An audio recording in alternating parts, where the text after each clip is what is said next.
आपकी बाकी ओपिनियन को भी सर रखूंगा। वीरेंद्र सिंह जी हमारे स्टेट हेड इस कार्यक्रम में जुड़ चुके हैं। वीरेंद्र जी, स्वागत आपका। तो राहुल गांधी देश में रहें या विदेश में, एक चीज़ तय है कि मीडिया की सुर्खियों में वो ज़रूर रहेंगे। आप बताइए, ऐसा क्या कह दिया राहुल गांधी ने?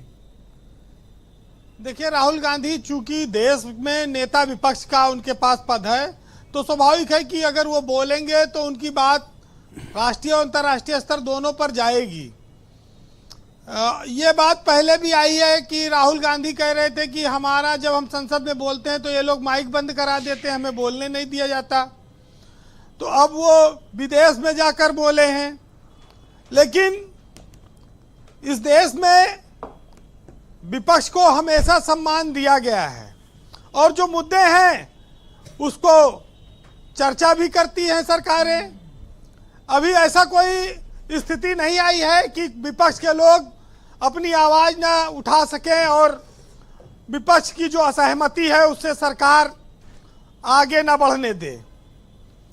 देखिए, नोटबंदी और अर्थव्यवस्था पर उन्होंने बात कही है जो आम जनमानस को प्रभावित करती है।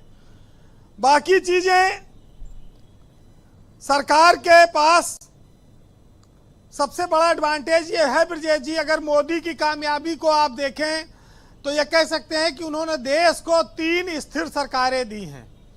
हम लोगों ने वो दौर भी देखा है कि जब अस्थिर सरकारें होती हैं तो फिर मध्यावधि चुनाव के आसार रहते हैं, देश पे बड़ा बोझ आता है, भ्रष्टाचार होता है।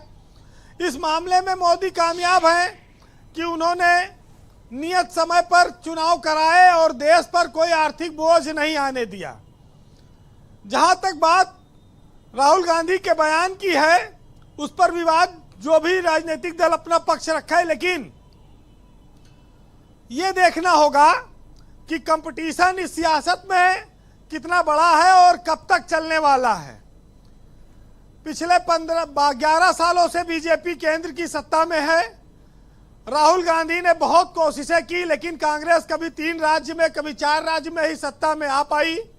बहुत सारी सरकारें उनकी चली गईं, नए राज्यों में वो सत्ता में आए, लेकिन अभी उनको संगठन के स्तर पर बहुत काम करना है। दूसरा, उनके रास्ते में जब तक मोदी युग एक खड़ा हुआ है, आप ये कह सकते हैं कि जब तक मोदी का अभी देश में स्वीकार्यता है और जो लोकप्रियता के मामले में अभी राहुल गांधी से आगे हैं, और मोदी के पास हिंदुत्व और राष्ट्रवाद एक बहुत बड़ा वोट बैंक है और उनका जो अपना सोच का जो तरीका है, विषय है सरकार में, उनको जो समर्थन है जनता का।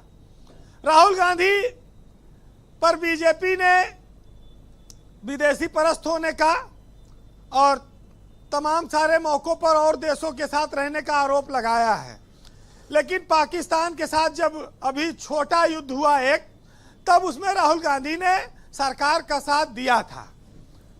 अब ये बात और है कि आरएसएस कोई ऐसा संगठन नहीं है लड़ाकू कि वो जाए युद्ध में लड़े।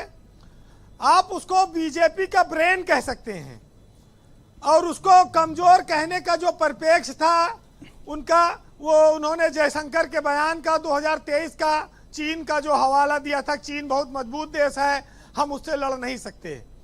इस बात को लेकर उन्होंने उस जयशंकर के बयान का उदाहरण दिया है।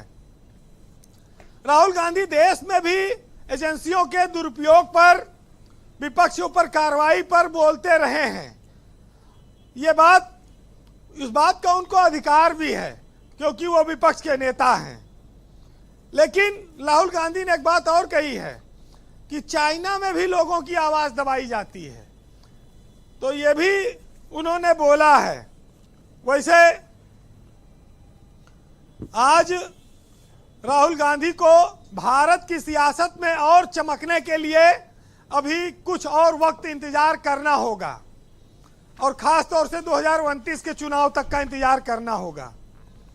वो बड़े नेता हैं और बड़े बनेंगे, लेकिन अभी संघर्ष का उनका एक दौर बाकी है। वो 10 दिन की अमेरिका यात्रा पर हैं, जब लौट कर आएंगे तो हो सकता है कि इस पर और बात रखें, लेकिन सियासत के अपने तरीके हैं, वो अपने हिसाब से चलती रहे। हर देश में ये व्यवस्था देखने को मिलती है कि नेता देश के विकास का एजेंडा लेकर आते हैं और अपनी पार्टी और अपने विकास में लग जाते हैं। ऐसे बहुत सारे उदाहरण मिलते हैं, लेकिन जो बदनाम होता है उसको भी नाम मिलता रहा है। यहाँ पर चरवाक ने भी कहा है कि घी पियो चाहे कर्जा लेके घी पीना पड़े। हर विचारधारा के लोगों का ये देश रहा है, असहमति को भी स्वीकार करने वाला रहा है, तमाम सारे प्रश्नों पर स्वागत करने वाला देश रहा है। तो इस देश की जनता मालिक है, वो देखे वो तय करे।